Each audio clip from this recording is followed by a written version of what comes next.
How are you been? Oh, well, okay, I guess. Pretty good.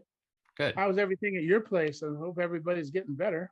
Yeah, we're all better. We got hit hard. My wife finally now is starting to feel a little better. It was like 2 weeks. She went back to work Monday, but it was she was pretty tired throughout the week. I hear that it zaps you of your energy for a while. Right. Yeah, it does. And I never got it. I never got it. I sleep next to my wife right here, and it's like and she had it. My kids had it, both of them. I never got it. Yeah. So Well, maybe I don't. Did you ever get tested? Because when I had it last year, I was real sick, but my son, he tested positive. He never had any symptoms. Matter of fact, he was sort of frustrated because he sure. wanted to go to work and they wouldn't let him. Yeah, Um, my and yeah, my wife tested me a lot. She's a nurse, and so she brought home the tests from okay. work, and I tested probably 3 or 4 times over the course of the week, and not No once problem. came up. Yeah. Nothing. I don't know how it happened. Yeah, because my son, he tested positive, but he was asymptomatic, except he lost some of his smell for a while. But Yeah, for sure. he never coughed, he never had a temperature, he never had anything. Yeah, So I didn't get anything. My wife never really got a cough. She did have a temperature. My son got up to 103.5, which is pretty high. oh yeah, Um, that's what I and had. but everyone's feeling fine now. I mean, he bounced back quick. My daughter got it for like a day, and then she got sick. She got a temperature, but then went away. The next day, she was fine. Yeah. I never Everybody's got it, immune but system deals with it differently, apparently. yeah, I don't know. How are you doing, John? Doesn't sound Hey, Oh, there we how's it go. going? Good. How are you, good. John? Well, you can tell I haven't shaved in a while.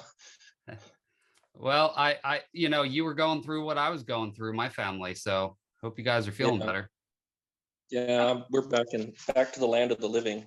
Yeah. Oh, it was rough for a while, I'm sure. Yeah, last week I was feeling better, and then Thursday I started feeling bad again, Mm, and now I'm finally out of it. So yeah, that's got good. a little bit of congestion, but man, it was tough.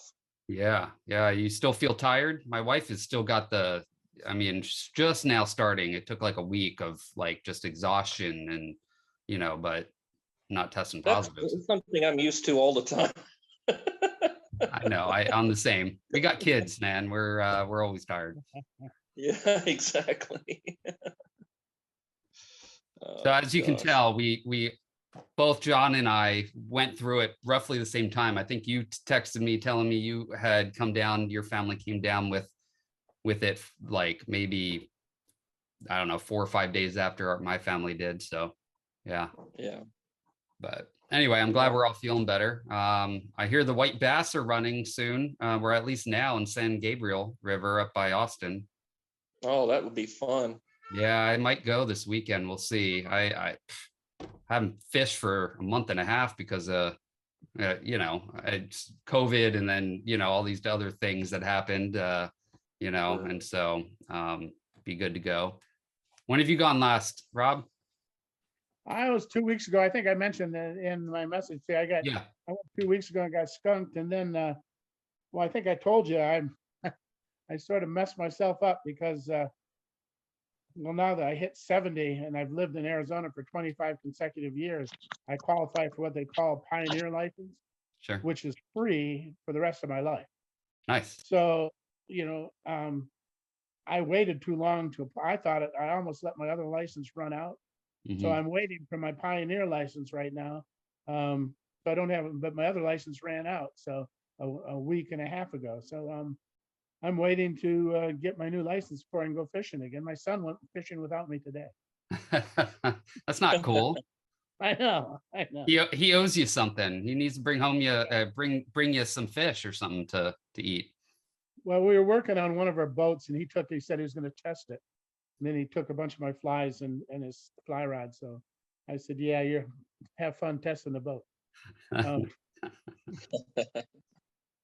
So I am working on soon. I put up on the Patreon that I plan on upgrading to the the full time, or the thing that allows me to make these longer. So I think as soon as you jumped on, John, once there's 3, then it cuts the time at 45 minutes at that point, right? So soon, once I hit, like, I think I put it as a monetary thing. So like once it hits 175 with it, then I'm able to buy it, because it's roughly around that. Like once it's 175, I make, usually after Patreon takes some of the fees, I make about 150. So I figured then I can afford to do the full time, whatever this. So in the next couple times, it'll probably be the 45-minute, but hopefully soon we can extend these to a little longer. So, I feel bad last time it kind of cut you guys off there. You had just jumped on, Rob, and it was like Yeah, 5 minutes and fault. boom. I couldn't That do was my anything about fault anyway. it. Yeah. So, I'm still and other than, you haven't fished, right, John? Because you've been sick? No, I haven't. I've been either sick or it feels like I've been sick this whole month. Sure, sure. I feel you, man. It's a rough thing for sure. But so we don't have like a lot of fish stories. None of us have fished for a while. So but I do have a few flies, so I'll start this off. So next is going to be the Juan Worm that's coming out on video. I'm sure you guys saw it on the Patreon. It's a simple fly, but people have asked me to tie it on video. I mean, it's not that hard. I did kind of a little something different where I wrap it around the hook rather than just straight on top. So that'll be a cool video. Then I'm working on this crab. I don't know. I don't have a way to post up pictures on here, but it's it's for saltwater for like redfish and stuff, but it's a crab. So, but it uses rabbit zonkers for the claws, kind of. So it's pretty cool. I think I posted a couple pictures on Instagram of it, but that'll come out following. But I'm trying to catch up here with the family being sick on my videos. So hopefully I don't have a lapse in videos, but there might be a week where I might not post a video. So we'll see. Well, you did pretty That's well completely- considering your family was sick and everything. Yeah. Yeah, completely understandable. Yeah, man, I was like the slave of the family, because I was the only one not sick. Everyone was just, I was getting everything for everyone, water, medicine, whatever, and it was just nonstop. I had to clean the whole house. My wife couldn't do anything, so not that I expect her to do it all, but I it was all me that time. So yeah, I was pretty busy, but We can always talk white bass for a while. yeah. Do you do a lot out there? Well, the only place I can really go do that is in a couple of the reservoirs, the biggest being Lake Pleasant, which is, it's about 9,000 surface acres.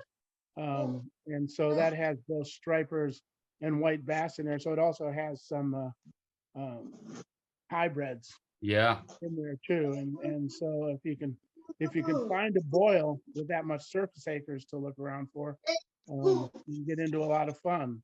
But that's so you're chasing the boils. But when they do move up into shallows to spawn, there's some pretty good opportunities with a fly wrap. Nice. Yeah. I have not. I think I fished white bass once, but it was not on the fly. So I'm hoping to, I missed it last year. I tried, but we didn't get into any. We went a little early, so hoping, fingers crossed. But I hear they taste great. So They're a good tasting fish. yeah, bony, right? Yeah, they're bony, which is like a lot of people don't like them because of that. So. Yeah. Good for fish tacos, though. At least break apart the bones and whatnot. So my buddy was saying small little clousers. Hold on a Yeah, second. I can tell you one thing. Not that, there's a fellow Texan here, Sean, that has been doing, he does he has a small following and he just does it for fun. And he's closer to my age, but he has a thing he calls fishtails. And I've watched him for years, and he just went white bass fishing in Texas and was catching some. Apparently they're running up a stream, and I don't know exactly where he's at, but he just did a little video a week or so ago, and he always uses clousers and Okay. seems to catch them every spring. Yeah.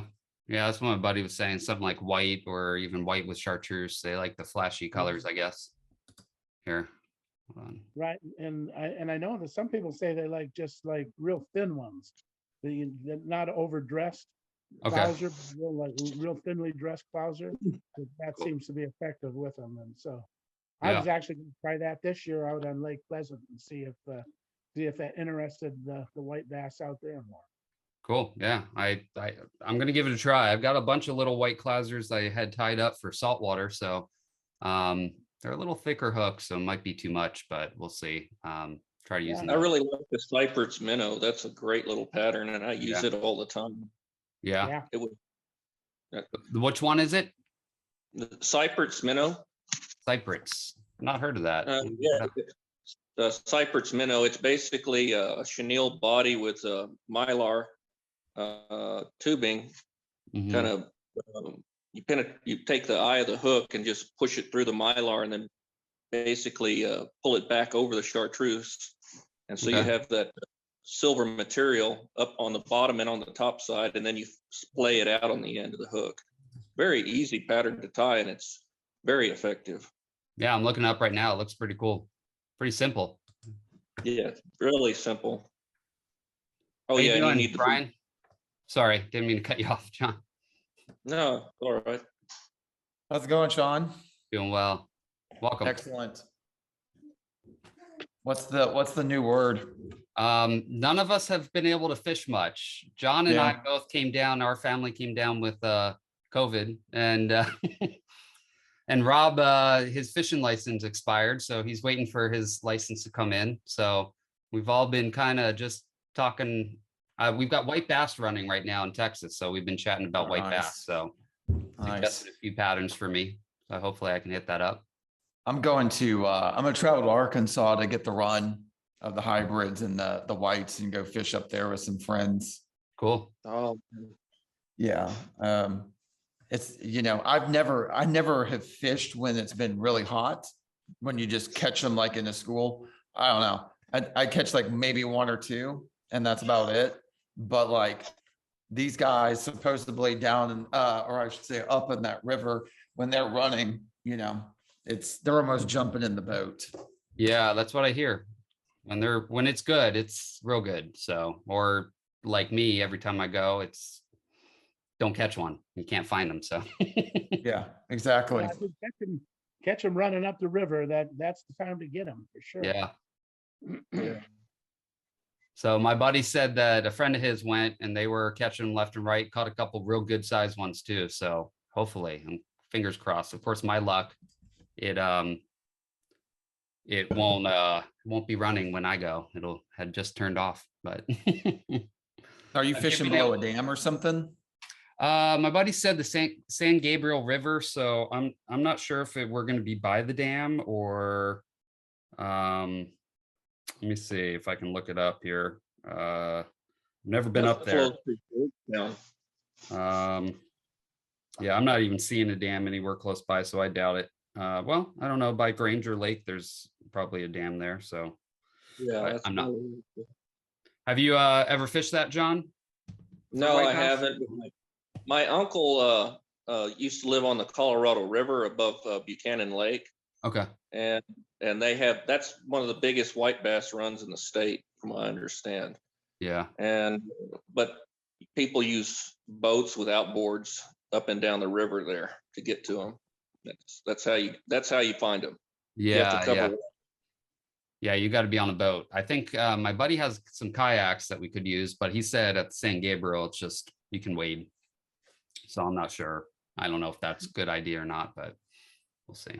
There's actually a couple of little white bass runs out of the Medina Lake sometimes. There used to be, I don't know, the lake's so low, it looks terrible. And Yeah. then also out of Canyon Lake. So, and I'm sure the whole, all of the Highland lakes below Buchanan Lake are also going to have, they have white bass runs also. So. Okay. Cool. Yeah, I'll have to.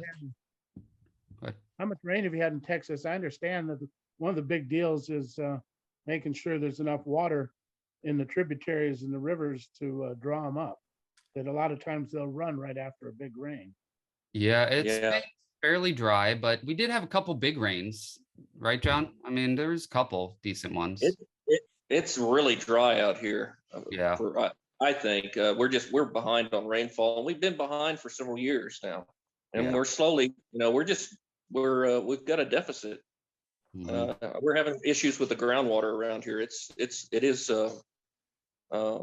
has dropped quite a little bit. So Well, this is, Arizona certainly in the same situation.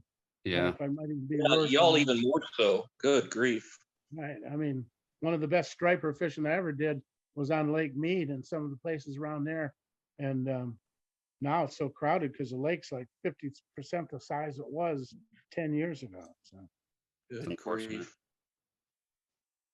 grief. yeah. I see, I'm not used to the rain here because I moved here maybe 3 years ago from Colorado, which has very little rain. It's kind of, I mean, there is days where, I mean, we get rain, but mostly it's snowfall. It's in the winter that we get rain, and in the summer it's very little. And then, before that, I lived in California for a while, which Southern California gets no rain ever, so I'm just not used to it. So for me, it seemed like a lot, but you're saying that this is abnormally low. So Yeah, it is. that's unfortunate. Yeah, because I see that too. A lot of the rivers, like, I mean, it's like barely anything, unless you hit a big deep hole. So That's the, yeah, sometimes you got to walk in between the holes because there's hardly any water trickling in between. yep, Yeah. yeah. well, they say the whole Southwest is in a major drought that's been going on since about 2000. Yeah. I know in Yeah. California, my wife and I lived in Northern California a while back. She was doing travel nursing, so we had taken a couple contracts up there, and we went up to Redding. Is that? I think Redding. Anyway, up that northern, passed by a bunch of lakes, and for sure, I mean, it was like it was crazy, like 100 feet drop. You could see where the original water line was, and there's just nothing left in a lot of those lakes up there.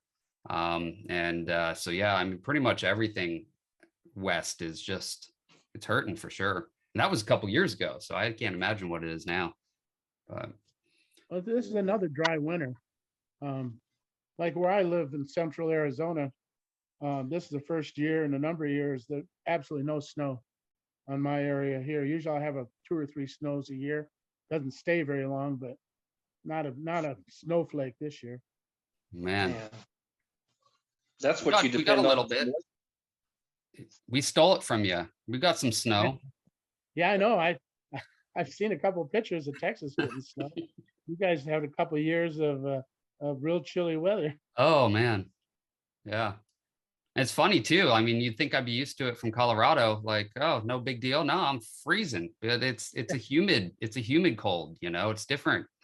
Colorado, I mean, I could be out in 20 degrees and a t-shirt and shorts for a little while and be all right, and here it's like, oh, I'm bundled up and feel I lost I lost it moving here. They say the Summers. blood thins out.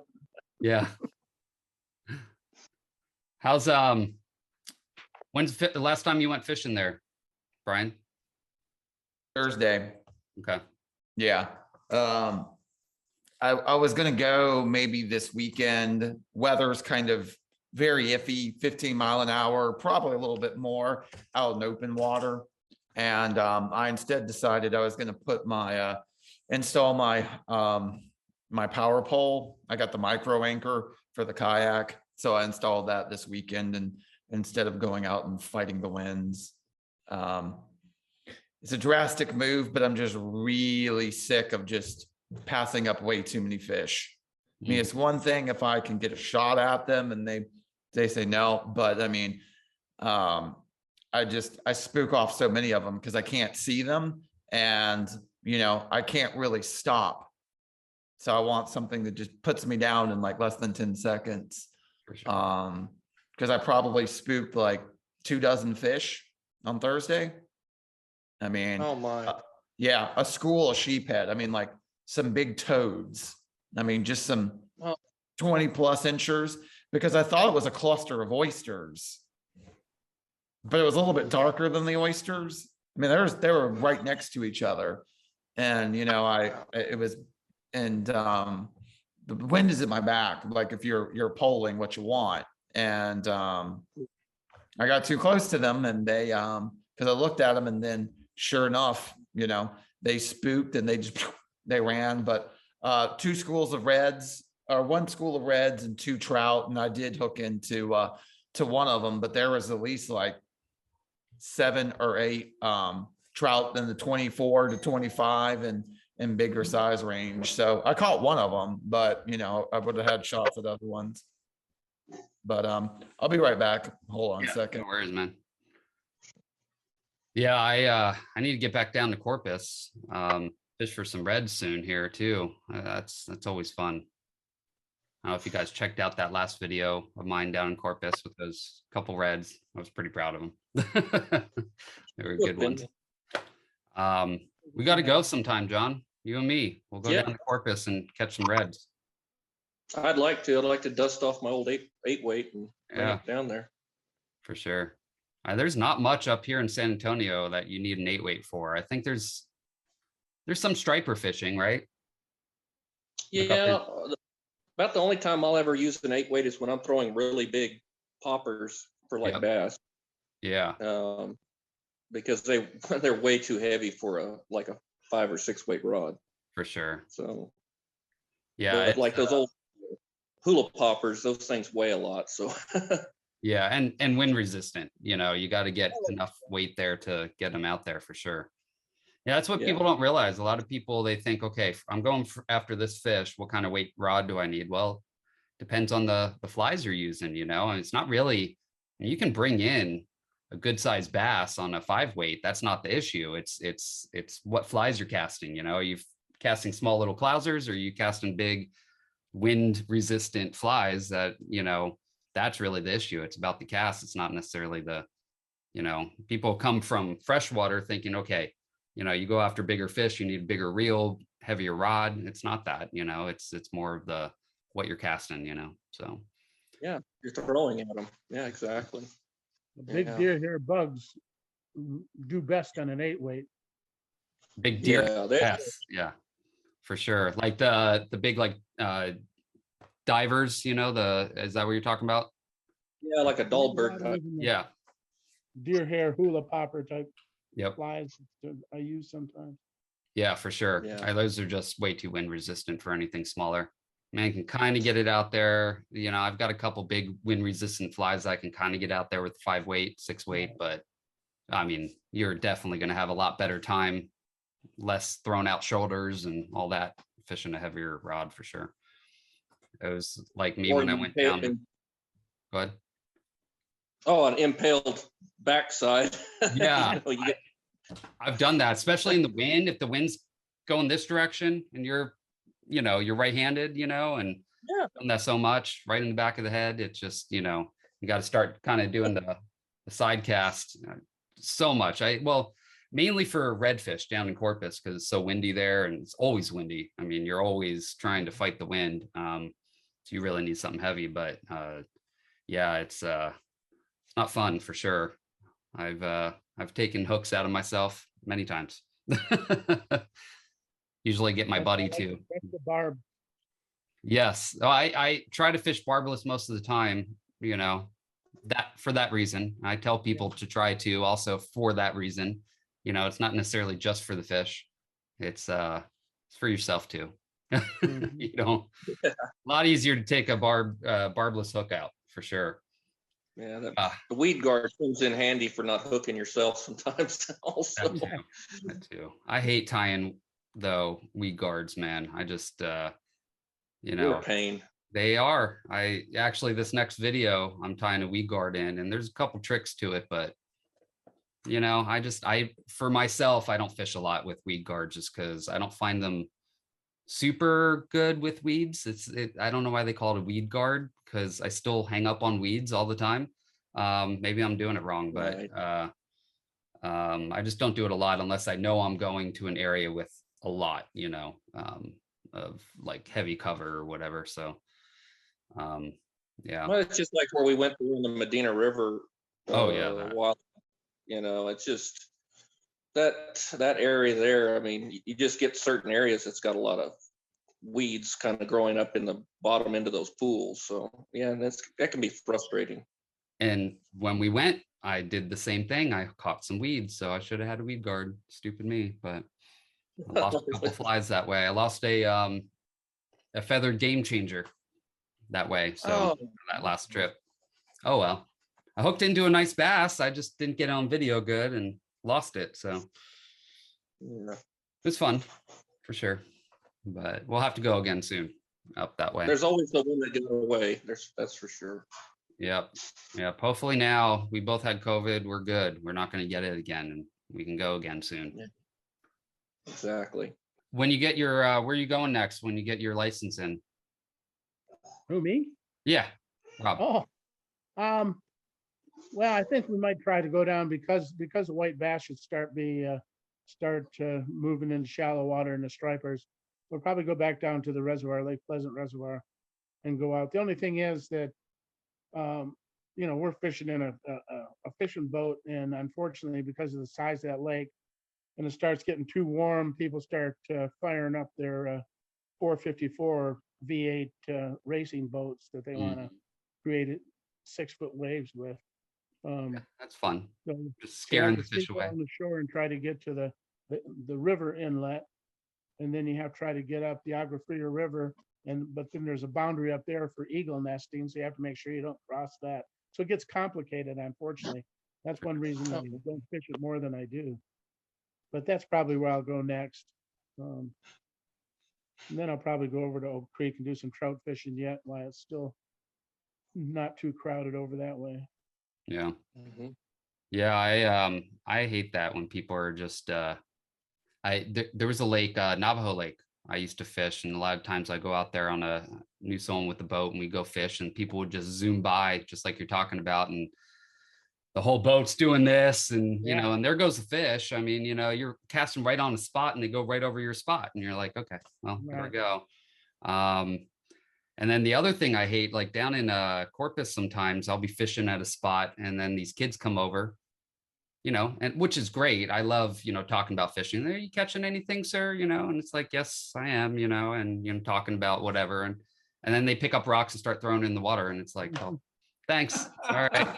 Not catching them now, All right. Is that some of that video footage you edited because you were throwing rocks at those kids? Yeah, I was the one throwing at them, right? Yeah. No, I wouldn't do that. There's a spot, so it's funny. There's a spot on the island. It's where the canals are, where all the houses are, and they have these lights, right? So they have their own, where a stand is legal to stand, you can stand there, but obviously you don't want to walk onto their own docks that they own, right? So where I'm at, it's legal, and you just cast into the docks. A lot of times, like when it's dusk, they have these little lights that are underneath the water, and then it attracts the bait fish, and a lot of big, reds come through and whatnot. It's really good fishing. But occasionally you get a couple people that think that you're on their property when you're on the road, like, this is public. But, I remember once there was a situation kind of like that. These kids come out and start throwing rocks at me and telling me to get off their property. And I was like, where's your mom? Like, shoo, get out of here. Like, where's your mom? And then the mom comes out and says the same thing, and is like, you're on our property, you can't fish here, and but it is what it is. People are people, and so fun. I was like, all right, well, you guys have a nice day. All right. So, but yeah, it's kids are good though. Yeah, I like getting kids into fishing for the most part. Some of them though, I'll tell you, just go away. But there's all right, guys that will go out in the flats and set up like a lantern and hang it on a rod so they can bring in bait fish that way too. That way they can set up. There's some guys do that. Yeah, like a waterproof type of lantern thing, or you just keep it over the water. Cool. Yeah, just they would take like a pole and hang the lantern on it out there, and just kind of stick it down in the mud, and turn that lantern on, and it'll bring in the bait, and then bring in the game fish. So. For sure. Yeah, that's a smart idea. Almost like you could get like one of those cracky, the light things that you break and then it turns, Oh, yeah. probably could do that. Just put a little line on there, toss it out, and good to go. That Yeah. seems smart too. Yeah, because those are usually waterproof, I think. Yeah, glow sticks. Yep. Yeah, that's it. Glow stick. Boy, I'm sorry. I guess I maybe did have COVID. I'm all brain foggy here.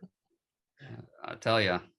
Out on that Lake Pleasant, I'm talking about that reservoir, as it heats up in the summertime, there's tons of people that use submerged lanterns to draw in, because the primary forage fish for the stripers and everything there is shad, and you can draw them in and with those submerged lanterns.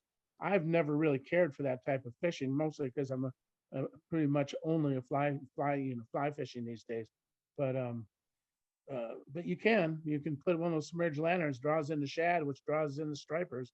Yeah. And one of my sons does it once in a while with his friends, and they've caught as many as like 15, 20 stripers, within a couple hours time, because they draw them in at night. Wow, that's cool. Yeah, I mean, it's cheating, I guess you could say. But I don't know. You guys, I'm sure, saw that video with me completely cheating, putting catfish bait on that fly and tossing it out. I think you were too hard on yourself, Sean. Because I would have done the same. I have done the same thing. So. Yeah. I'm not being. I'm just really more kidding. But I mean, I don't know. I'm all about catching. Like if I can do it naturally without any kind of cheating, then yeah, I'll do it. But sometimes after a long day of fishing, and you're like, you know what? I got to catch a fish. Like I haven't caught any. Yeah, I'm willing to cheat a little bit. It's just. I've been fishing for more than a half century, fly fishing for more than a half a century. I've still never caught a big carp on the fly. The biggest one I ever caught was like 16 inches. Oh yeah. I'd love to catch one of those like 10-pound carp on a fly, but I've just never had any luck doing it. Yeah, I got one good one out in New Mexico. It was 31 inch, I think. It was a good size carp. I mean, and just fat, and definitely it was good size. And yeah, that thing was on a 5-weight, just pulled me around that whole little kind of small pond. It was fun for sure. They're a blast. So yeah. Hey, Sean. Yeah. Big one. I still haven't. Like I said, about 16 inches, biggest carp I ever caught. I've caught bigger ones on conventional tackle, but I never caught one on my fly rod over about 16 inches. Well, I hope you do soon. Yeah, I'm hoping. Shot. So yeah, I got a fly tying question for you. Yeah, what's up? Have you ever tied a spoon imitator? No. So I've got a couple in a box that I bought. I've seen people tie them and they just look like a big pain in the rear. Like that's Really? just not, yeah, there's a couple ways to do them, and I'm sure I could figure it out, but it just seems like too much and I've fished those before, and I find that the line, because a lot of times they'll start doing this and the line gets all kinked up, and I just, unless you put a swivel in front, which is then, I don't know. They're really good for reds. I mean, I know some people out here, that's all they fish for reds, and they do really well. Speckled trout as well. The flash just kind of draws them in, but I don't know, man. Like I was even hearing that the guy that originally made that pattern, I mean, he would only like something like 6 out of 10 of the ones that he tied, came out good. You have to toss the other ones. So yeah. I know that sight cast fishing makes special hooks for them, and I don't know if that makes any difference in how they like with move. with like the kind of wider part of it where you can set it on top and glue it in. I think it's bent. It's a little bit, I think, I'm not sure, but one of the guys I fish with, it's a pretty good fly tire. He made some that resemble the sight casting, and it has legs on it and a little bit of chenille as like a hot spot. And I don't know if it's craft fur or something at the end, but it looks like it'll be moved, and it'll have a lot of like flash and attention to the fish. But what does he use for the wing on it to make it kind of do the spoon? I don't know exactly. Oh, you got, okay. What's up? Yeah, they use lure tape. Lower tape. That's what I've heard. Yeah, and I actually experimented making some of those spoon flies years ago. Did you? Yeah, but like you said, they would kink up your leader, of course, and put wrinkles in it. But they have those little micro barrel swivels now Sure. that they're even using on Euro nymph rigs, so you can even put a really small barrel swivel on there, and I bet it would work great. Yeah, I might try it. I mean, why not? I just never did. When I looked at them when I first started tying, and I thought that was a cool idea. And then I was watching some people online do it, and I was like, oh, heck no, that's not for me. And I never went back to it. So I might try it. So what was it called? Fish tape or Yeah. Lure tape. lure tape? Yeah. Lure tape. I'll check it out. I got to write it down. And you put resin on it, right? Yes. Yeah, you put it like an epoxy resin on there. Or Do we you could do- get you set up with some of those, what is it, Pistol Pete's with a little propeller on the front. They Would sell you those for use- flies. Would you use Yeah, they thick or sell thin those. resin? What? Would you use I thick don't or know. thin resin? I don't know. What do you think, John? Probably thicker. The when I did it, I used that epoxy, the 2-part epoxy when I A 5-minute. Yeah. Okay. So Yeah. that would be something like a thicker epoxy then. That's usually pretty thick Yeah. stuff. Yeah. And I had one, and I don't remember where I bought it, but they even made a weed guard out of like some wire, stainless wire. Yep. I got the Put in same one. front there. Yep. Yep. Somewhere in a box somewhere. And I think the tail on it was like a little piece of marabou. Okay. Mhm. I don't think tried mine to have do tails those at all. too. Okay. I'd experimented with them too, and I had moderate success, but then I actually found more success tying more of a traditional streamer with a little silver spoon on it, sort of like the little silver spoons that you see on those Joe's flies. Yeah. They're more for spinning around.